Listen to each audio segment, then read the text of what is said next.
اللہ کے محبوب علیہ الصلوۃ والسلام گزر رہے تھے بس راہ سے، ایک آدمی کا بہت اونچا گھر دیکھا، حضور کے چہرے پہ ناراضگی آئی۔ لوگوں نے بتایا کہ حضور گزرے، آپ کا وہ مکان پسند نہیں آیا۔ جائز ہے اگر کسی کے پاس حلال پہ جتنا مرضی اونچا بنائے، جائز ہونا بھی اور بات ہے، اور حضور کی پسند ہونا یہ بھی اور بات ہے۔ بہت اونچا تھا، بلند و بالا تھا، حضور گزرے، پسند نہیں آیا، تو صحابی نے جا کے پوچھا، نہیں یا رسول اللہ کیا کروں، گرا دوں، رکھوں کہ نہ رکھوں، بیچ دوں؟ حضور کو نہیں پسند آیا۔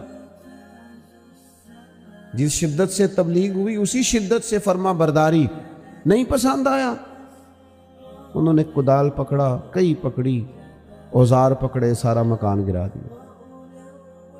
بہت نہ رکھا جتنا ضرورت کا تھا، باقی اوپر سے سب گرایا۔ پھر آ کے بتایا نہیں، نمبر نہیں بنائے کہ وہ جی آپ کو نہیں پسند تھا تو میں نے گرا دیا، ایسا نہیں کیا۔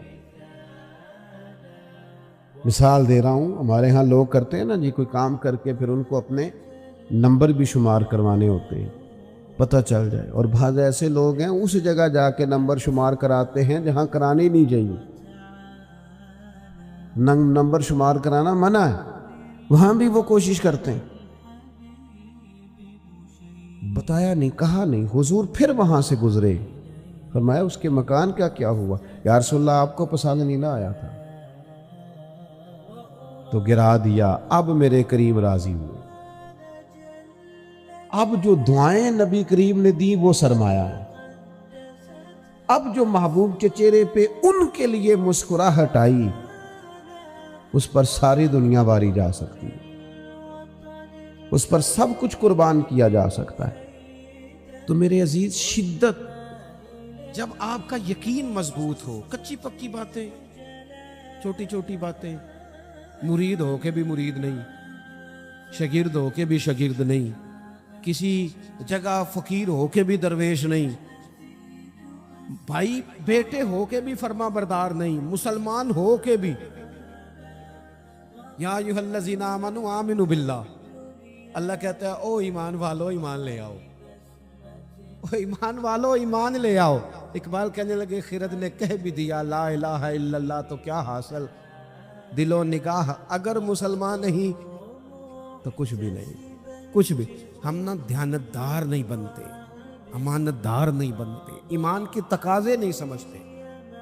ویسے ہم ایماندار ہیں، لیکن اگر 10 روپے کی بات ہو، اگر 10 کروڑ کی ہو تو پھر نہیں۔ میرے ایک پروفیسر صاحب دوست ہیں، وہ فرمانے لگے کہ ایک مہنگا جوتا نا، بڑا مہنگا تھا، تو اس کا ایک پاؤں کہیں گرا ہوا تھا، ڈبے سے نکل کے بالکل شاپر واپر چڑھا ہوا، تو بندے نے ڈھونڈنا شروع کر دیا کس کا جوتا ہے، کس کا جوتا ہے، کس کا، پورا ڈھونڈا اس نے۔ تھوڑا سا وہ آگے گیا تو اسے دوسرا پیر بھی مل گیا، پھر اس نے بندہ ڈھونڈنا بند کر دیا۔ یہ دیانتداری ہے۔ یہاں اس طرح کے ہم دیانتدار، ایسا نہیں ہوتا۔ خدا کے بندو، ایمان کے تقاضے، جو رزق تیرا ہے وہ کہیں اور جا کیسے سکتا ہے؟ جب تقسیم کرنے والی رب کی ذات ہے تو چھین کے کھانا چاہتا ہے۔ ایک بات آپ کو بتاؤں، بددیانتی کر کے کسی کے بچوں کے پیسے گھر لے آؤ گے نا، تو گھر میں دولت آئے گی، سکون نہیں آئے گا، قرار نہیں آئے گا، شور نہیں ختم ہوگا، روٹی بھی ملے گی، اے سی والا کمرہ بھی ملے گا، پر نیند جب ہی آتی ہے جب خدا چاہے، آتی نہیں۔ ایک تو ایماندار، پھر وعامل الصالحات، زندگی صالحین والی، نیک لوگوں والی۔ نیکی سے مراد کیا ہے؟ میرا نماز پڑھنا، نماز تو ایک جز ہے نیکی کا۔ وہ ہمارے ہاں کچھ لوگ کہتے ہیں فلانا بندہ بڑا با اخلاق ہے جی، کیا اخلاق ہے؟ تو میٹھا بولتا ہے۔ تو میں نے کہا میٹھا تو لوگ مطلب کے لیے بھی بولتے ہیں، ان کی ٹریننگ ہوتی ہے، کڑوا بولنا ہی نہیں۔ آپ بڑے مہنگے ہوٹل میں چلے جائیں، بڑے مہنگے میں، آپ نے 2000 کی چیز لینی ہے، لیکن سیل مین کی ڈیوٹی ہے کڑوا نہیں بولنا۔ آپ جتنا مرضی تلخ ہو وہ تنخواہ لیتا ہے میٹھا بولنے کی. صرف میٹھا بولنا اخلاق. میٹھا بولنا بھی اخلاق ہے، پر صرف میٹھا بولنا اخلاق نہیں بلکہ سچ بولنا اخلاق ہے. صحیح بات کرنا، بددیانتی سے بچنا، جھوٹ سے بچنا، کذب سے بچنا، وعدہ خلافی سے بچنا. حضرت عمر فاروق رضی اللہ تعالیٰ عنہ کھڑے، دیکھیں میں نے الحمدللہ امامہ باندھا ہے. میں سمجھتا ہوں داڑھی کے بغیر مرد کیا، حسن ہی نہیں، خوبصورتی نہیں، لیکن میں یہ بات بھی دعوے سے کہتا ہوں کہ دین صرف ظاہری حلیے کا نام نہیں کہ آپ داڑھی رکھ لیں، پگڑی باندھ لیں اور جو مرضی کرتے بھی رہیں. اجازت ہو گئی آپ کو. ایمان کا تو تعلق ہی باطن کے ساتھ ہے. فقط ظاہری حلیہ دین نہیں کہ آپ پر لبادہ دین کا ہے اور باقی ساری چیزوں سے آپ فارغ ہیں. اور بھی کچھ تقاضے دینداری کے. حضرت عمر فاروق رضی اللہ تعالیٰ عنہ کے سامنے کسی بندے نے کسی کی تعریف کی اور بڑی کی. ہم چونکہ مبالغہ رائی کے قائل ہوتے ہیں، حقیقت پسند نہیں ہوتے. کسی پر تنقید کریں گے تو پھر بھی دلیل کے کیے جائیں گے، اور تعریف کریں گے تو پھر بھی حدیں کراس کر جائیں گے. حضرت عمر کے سامنے جب اس نے تعریف کی تو جناب فاروق اعظم فرمانے لگے تو اس کی بڑی تعریفیں کرتا ہے، تو پڑوسی ہے اس کا؟ کہنے لگا نہیں. فرمایا کبھی اس کے ساتھ پیسوں کا لین دین کیا ہے؟ کہا نہیں. فرمانے لگے کبھی اس کے ساتھ سفر کیا ہے؟ کہا حضور نہیں. تو فرمانے لگے اچھا تو نماز دیکھ کے تعریفیں کر رہا ہو. فرمایا صرف نماز دیکھ کے تعریف نہ کر، دیکھ تو صحیح باطن کیسا ہے، اس کے اخلاقی رویے کس طرح کے. میں بڑی معذرت کے ساتھ، میرا خیال ہے جتنی داڑھی کی تبلیغ میں کرتا ہوں کم ہی کوئی کرتا ہوگا، لیکن میں نفرت نہیں کرتا اس شخص نے جس نے رکھی نہیں، اور میں کوئی تکبر نہیں کرتا کہ میں نے رکھی ہے. ہمیں نا بڑے اعتدال سے، میں جہاز میں بیٹھا تھا، ایک سفر کے لیے مجھے جانا تھا، تو میرے نا دل میں خیال آیا، پھر میں نے اپنے اس خیال سے توبہ کی. میرے دل میں خیال آیا، میرے موبائل میں قرآن شریف ہوتا ہے، کچھ کتابیں ہوتی ہیں، تو کبھی موقع ملے تو میں تلاوت شروع کر دیتا ہوں کہ چلو. تو میں تلاوت کر رہا تھا تو ڈھیر سارے لوگ میں نے دیکھا وہ کانوں میں لگائے ہیں، کوئی کچھ کر رہا ہے، کوئی کچھ کر رہا ہے. تو میرے دل میں خیال آیا کہ یار دیکھو نا، میں تلاوت کر رہا ہوں اور کتنے سارے لوگ ہیں تو ویلے بیٹھے ہیں، یہ بھی تو اللہ اللہ کر سکتے تھے نا. تو میرے سامنے سے ایک نوجوان گزرا، اس نے چنگے تگڑے پیچھے بال رکھے ہوئے اور چٹیا بھی بنائی ہوئی. ایسے چنگا نہیں کام. حضور نے لعنت فرمائی ہے اس مرد پر جو عورتوں جیسی صورت بنائے، اور اس عورت پر جو مردوں جیسی صورت بنائے.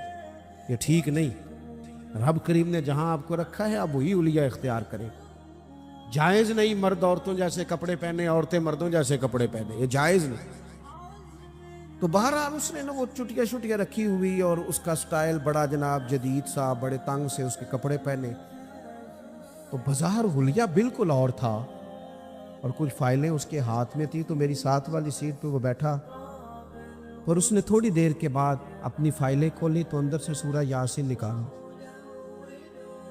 اور جب اس نے قرآن شریف پڑھنا شروع کیا تو آپ یقین کریں کہ مجھے اپنے پہ بڑا غصہ آیا. اور میں نے کہا تو کیا سمجھتا ہے، صرف تو ہی ہے رب کا قرآن پڑھ. یسبح للہ ما فی السماوات و ما فی الارض. زمین آسمان میں ہر وقت رب کی تسبیح پڑھی جاتی ہے، ہر وقت. اور درجنوں بیسیوں لوگ. تو اعمال صالحہ، آج صبح دن چڑھا تھا، اگر ہم نے قرآن شریف صبح سے نہیں پڑھا تو پڑھ کے سونا، تھوڑا ہی صحیح پر حضور پہ درود پڑھ کے سونا. میرے نبی پاک کا دل کرتا ہے امت ایک دوسرے کے جنازے بھی پڑھے. حضور کا دل کرتا ہے کہ لوگوں کی مدد بھی کریں، کسی غریب سے پیار بھی کریں، کسی کو اچھا پیغام بھی دیں، جو خیر ہو سکے. وَعَمِلُوا الصَّالِحَاتِ. جہاں تک کسی کا بھلا اور کچھ نہیں نہ ہو سکتا. تو امام حسین گزر رہے تھے تو غریب چٹائیاں بچھائے بیٹھے تھے. لوگوں کو احساس کمتری سے نکال دینا یہ بھی بڑا کمال ہے، یہ بھی بڑی نیکی ہے. بازاروں والوں کے ساتھ تو فوٹو کھنچواتے ہو، کبھی ریڑھی والے کے ساتھ بھی کھنچوایا کرو. ہو سکتا ہے پجارو کرپشن کے پیسوں کی ہو. تو کرپشن والوں کے ساتھ فوٹو نہیں کھنچانی چاہیے، محنت والے کے ساتھ کھنچانی چاہیے جو مشقت کر کے کماتا ہے۔ میرے ایک محبت کرنے والوں میں سے ہمارے گاؤں کے ایک موچی ہیں، اب تو وہ شفٹ بھی ہو گئے، اب تو خیر رواج نہیں رہا جوتے گنڈوانے کا، تو میرے والد صاحب مجھے توڑے میں ڈال کے جوتے دیتے تھے، جا گنڈوا کے لا۔ یہ پرانے بزرگ آپ کو بتائیں گے، یہ 15-20 سال پرانی بات، لمبی چوڑی نہیں۔ وہ جوتے گنڈوانے جاتے تھے تو کبھی ان کو وہ کہتے نا 3 روپے ہو گئے جوتا گانٹھنے کے، تو 5 دے دیتے، کہتے چوکا اپنے 2 روپے میں کر کے کھانا۔ ہاں ہاں، یہ بڑا اصول ہے، اسے یاد رکھے، کرو مدح اہل دول رضا، پڑے نا اس بلا میں میری بلا۔ ہمارے بڑے مسائل ہیں، بڑی مشکل میں ہم وقت گزارتے ہیں، ادارہ تعمیر ہو رہا ہے، بڑی مسئلے۔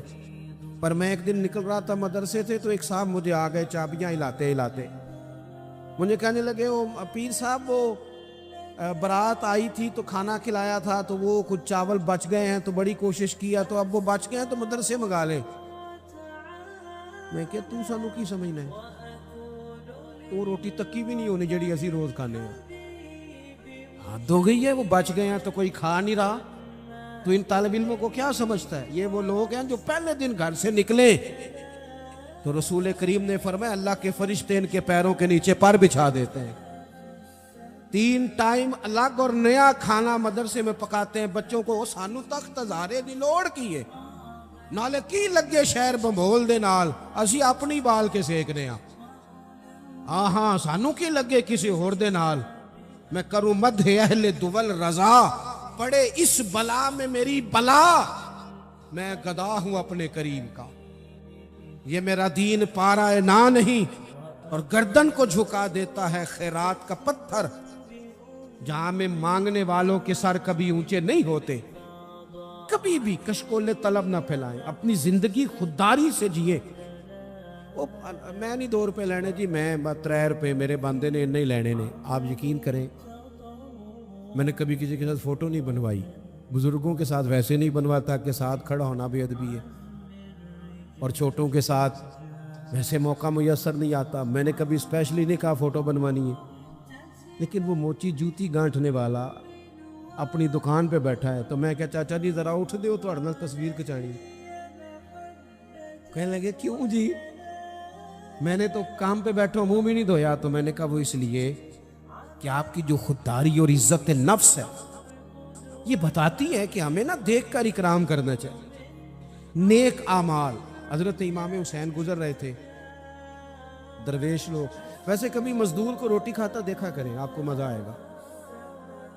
جو سویرے پونے میں باندھ کے لاتے ہیں نا اچار کے ساتھ روٹیاں، جو روز گوشت کھاتے ہیں وہ تو نخرے بڑے کرتے ہیں، کہتے ہیں ایسا ہم شہ باندھ دے تو یہ نہیں کھانی، تو وہ جب باندھ کے لاتے ہیں نا روٹیاں سویرے، تو وہ دوپہر تک پونے کو بھی لگ جاتا ہے اچار، لیکن وہ جب اٹھ کے محبت سے ہاتھ دھوتے ہیں، کپڑا بچھاتے ہیں، اپنے ہاتھوں سے پانی بھرتے ہیں، اور شاید تلفظ ٹھیک نہ بھی ہو لیکن درد سے پڑھتے ہیں بسم اللہ الرحمن الرحیم، اور پھر جس مزے سے کھا کے وہ شکر ادا کرتے ہیں نا، مجھے اپنے والد صاحب کی وہ بات بڑی یاد آتی ہے۔ میں ایک دفعہ پوچھا، میں کہ ابا جی تو انہوں پسند کی ہے کھانے تے فرمان لگے پتر جے لگی ہوئے نا بھوک پھر تے سارا کچھ ہی پسند ہے، جے بھوک نہ لگی ہوئے پھر نخرے ہی نہیں جننے مرضی کرا لو، بھوک سے کھاتے ہیں، محنت کریں۔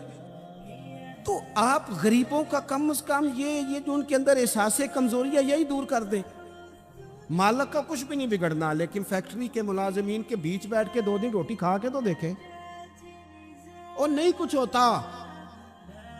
کبھی کبھی مزدوروں کے بیچ بیٹھ کے لنگر کھا کے دیکھیں، کچھ بھی نہیں ہوتا۔ چلیں میرے سے کون سا کسی نے ناراض ہونا ہے، کسی ایک محفل پہ پیروں کی اور عوام کی روٹی ایک جیسی پکا لیں، کھا لیں گے سارے، کچھ نہیں ہوتا، پکا لیں ایک جیسی۔ تو سارے کہتے ہیں لنگر شریف ہے، لنگر شریف کون سا؟ وہ جو شاپر میں چاول ہیں، وہ جو اوپر سے پھینکے گئے، بھئی یہ لنگر شریف ہے تو پیر صاحب کے الگ سے نہیں گزرتا، یہ لنگر شریف ہے نا، برکت والا امام حسین کے نام کا ہے، غوث پاک کے نام کا ہے، تو نعت خواں کو نہیں گزرتا، اس کے لیے علیحدہ سے مرغ مسلم تیار کیے۔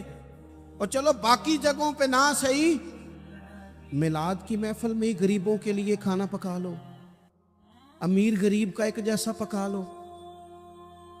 جس غریب کے گھر میں سارا سال جس غریب کے گھر میں چاولوں میں زیادہ گوشت نہیں پکتا، ہو سکتا ہے تم نے میلاد پہ پکایا ہو اور وہ چاروں بچے لے کے آ جائے، اور جب وہ بٹھائے اپنے بچوں کو وہاں دسترخوان پہ بٹھا کے روٹی مل رہی ہے میلاد پہ، تو ہو سکتا ہے پتر پوچھ لے کہ ابا جی آج کی گل ہے، بڑا گوشت پہ لبد ہے. تو میرا گمان کہتا ہے کہ غریب باپ رو ہی پڑے گا، کہے گا پتر تو راج کے کھا، آج مدینے والے نبی کا میلاد ہے، آج راج کے کھا. ہم غریبوں کے آقا پہ بے حد درود، ہم غریبوں کے آقا پہ بے حد درود، ہم فقیروں کی سربت پہ لاکھوں سلام. امام حسین گزر رہے تھے، یہ ہیں سالے لوگ، یہ لاجپال ہیں. امام صاحب گزر رہے تھے تو غریب سڑک کنارے بیٹھ کے کھانا کھا رہے ہیں. امام زین العابدین کہتے ہیں ابا جی ابھی گھر سے روٹی کھا کے ہیں. غربا سڑک کنارے روٹی کھا رہے، تو کہا حضور آئیں کھائیں. قربان جاؤں، زہرا پاک کے لال نے 1 منٹ نہیں لگایا، گھوڑے سے اترے، جبہ سمیٹا، غریبوں کے ساتھ زمین پہ بیٹھ گئے. جس پلیٹ میں وہ غریب، وہ فقیر، وہ سادہ، وہ غریب لوگ روٹی کھا رہے تھے نا، اسی پلیٹ میں امام حسین نے جب لنگر کھانا شروع کیا تو وہ لوگ کبھی روٹی کھاتے، کبھی رو دیتے، کبھی امام کو دیکھتے. کچھ لنگر کھا کے ان سے محبت کر کے امام اٹھے تو کہنے لگے حضور آپ نے بڑا تھوڑا کھایا ہے.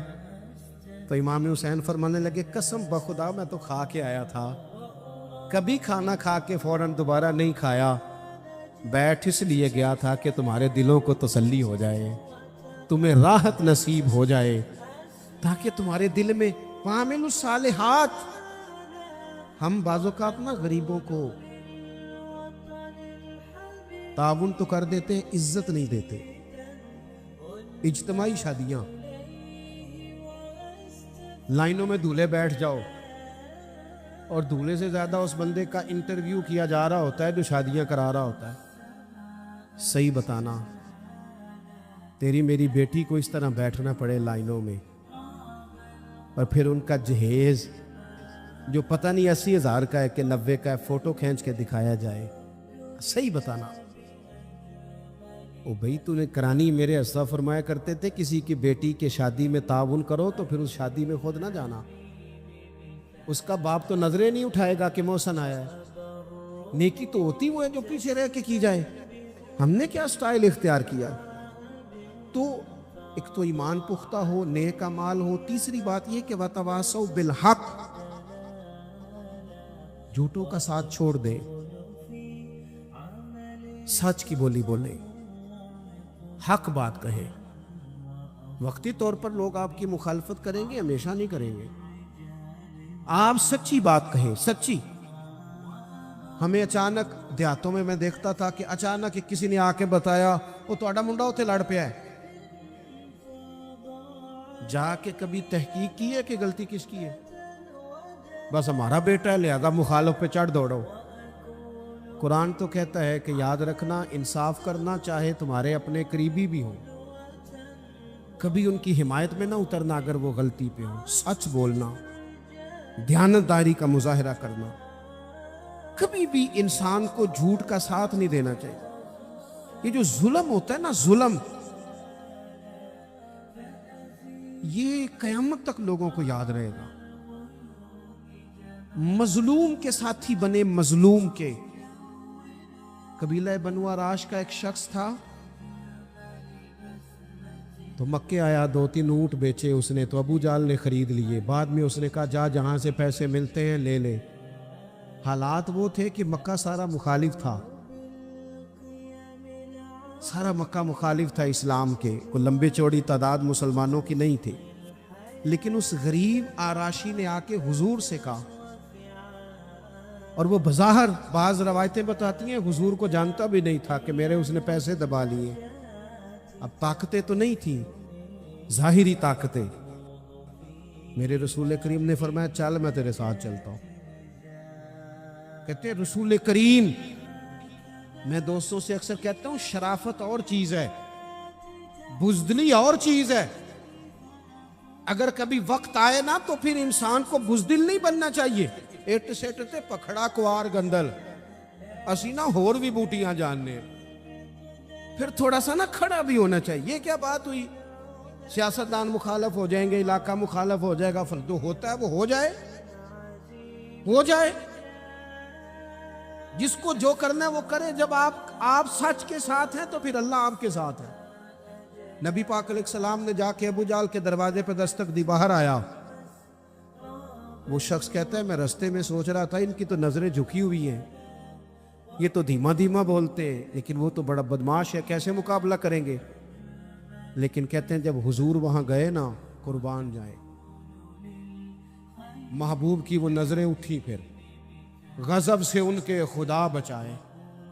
حضور نے فرمایا شرم نہیں آتی؟ لوگوں کا مال دبا کے سردار بنتا ہے, حیا نہیں آتی؟ یہ غریب بیچارہ 2-4 اونٹ بیچنے آیا, پیسے لا اس کے پیسے. یہ میرے محبوب کا جاہ و جلال ہے. ابو جہل دوڑا گیا, سارے پیسے لے کے آیا. بعد میں لوگوں نے پوچھا تو بڑا بہادر بنتا ہے. کہنے لگا سمجھ نہیں آئی ان کے ساتھ طاقتیں کون سی تھی. او آپ کھڑے تو ہونا. حکومت یزید کے پاس تھی, 22,000 کا لشکر یزید نے بھیجا تھا, تیر تلواریں پانی اس نے بند کیا تھا. امام علی مقام رضی اللہ تعالیٰ عنہ 3 دن پانی بند رہا, لیکن وہ برداشت کر گئے, اس لیے کہ ان کی ماں نے یہ نہیں سکھایا تھا کہ اگر روٹی نہ پکی ہو تو موبائل توڑ دو, مرضی کا کھانا نہ ملے تو ٹی وی توڑ دو, یہ نہیں سکھایا تھا. بلکہ سیدہ پاک نے انہیں سکھایا تھا کہ 3 دن روزے رکھے جاتے, اور جب افطاری کا ٹائم آتا ہے دروازے پہ بھکاری آتا ہے, لنگر اٹھا کے غریب کو دیا جاتا ہے, کھجور پانی سے روزہ افطار کیا جاتا ہے. جن کی ماں 7-8 سال کی عمر میں ٹریننگ دینا 3 دن روزے رکھنے کی, ان پر یزید جیسے لوگ جتنے مرضی دیر پانی باندھ رکھیں انہیں پریشانی کوئی نہیں ہوتی. ان لوگوں نے پھر حق کا ساتھ دیا, باطل کا ساتھ. ہم لوگ نا, میں اکثر ایسا ہوتا ہے کہ ووٹ کاسٹ کرنے نہیں جاتا, میری اپنی ایک طبیعت ہے. ایک دفعہ کچھ لوگ ہمارے ہاں اسکالر بھی زیادہ ہے نا, تبصرہ نگار بہت زیادہ ہو گئے, اور بات کرنا ہر بندہ پسند کرتا ہے, نصیحتیں کرنے والے زیادہ ہیں, سننے والے تھوڑے. مجھے ایک صاحب کہنے لگے کہ ووٹ تے قوم دی امانت ہے. تو میں کہا جدوں کو امانت دار ملے گا دیاں گے کہ ان کسی بے ایمان نو دے دئیے. آپ نے خود ہی کہا نا کہ ووٹ قوم کی, لیکن جو کرائیٹیریا ہمارے ہاں ہمارے سامنے کیا جا رہا ہے, جب تک جماعتوں میں, اور یہ جتنی بھی سیاسی جماعتیں ہیں یہ تو گیم کھیل رہی ہے جو کچھ ہو رہا ہے. کتنے سیاستدان سیلاب زدگان کے پاس گئے بتاؤ, کتنے لوگ گئے وہاں؟ یہ تو سارے کام چھوڑ دینے چاہیے تھے جو کچھ ہو رہا ہے, ان کو تو وہاں جا کے بیٹھ جانا چاہیے. وہ اصول کہاں گیا جناب عمر کا کہ اگر فرات کے کنارے کتا مر گیا پیاسا تو رب فرمائے گا حکومت تیری تھی, کتے کو پانی ملا کیوں نہیں؟ کیوں اس کے لیے بندوبست نہیں کیا گیا؟ نہ ادھر ادھر کی تو بات کر, یہ بتا کہ قافلہ کیوں لٹا. مجھے رہزنوں سے غرض نہیں, تیری رہبری کا سوال ہے. اور اب تو پورے ملک میں سبھی جماعتوں کی حکومت ہے, کسی کی کہیں ہے کسی کی کہیں ہے, لیکن سارے کام کرنے کو تیار خدا را سمجھے, اور وہ نہیں کرتے تو ہم بھی کچھ سمجھ لیں. تھوڑے سے نا ایران نران کغان کے چکر کم کرو. چلو 1 سال نہ جائیں گے تو کیا ہوگا, تھوڑی مہنگی ہوٹلوں کی روٹیاں کم کرو, تھوڑا سا اثاثہ سیلاب زدگان کو بھجوا دو, 1 سال چھٹی کر لو. چلو ناراض ہو گئے ہو, آپ نے تب سے شروع کر دیے نا, ناراض نہ ہونا مجھ سے, میں نے تو ابھی چلے جانا ہے. تو وہ بھی جاؤ گے تو پھر بھی خیر ہے. ہاں کہتا ہوں وہی بات, سمجھتا ہوں جسے حق, اپنے بھی خفا مجھ سے ہیں, بیگانے بھی ناخوش. سنو کیا کہہ رہا ہوں, دیکھو نا تفریق پیدا ہوتی ہے, اللہ بھی تو پوچھے گا نا. آپ ضرور جائیں, ہر سال جائیں, نرہن جائیں, چاہے کغان جائیں, چاہے مری جائیں, چاہے, لیکن اگر ایک دفعہ نہ جائیں, ایک دفعہ میں نے غریب گھر میں آنکھ کھولی ہے. میں جب اسکول میں پڑھتا تھا تو ہمارے لیے بڑی سوغات ہوتی تھی آلو چھولے کھانا یا تلے والا نان کھانا. اس سے زیادہ نہیں، حیثیت نہیں تھی. ابا جی میں ابھی 8ویں میں 9ویں میں تھا تو انتقال کر گئے. میں نے دیکھا ہے کہ کچھ بچے ایسے ہوتے ہیں کہ جو چیز لے کے پھاڑ کے پھینک دیتے ہیں.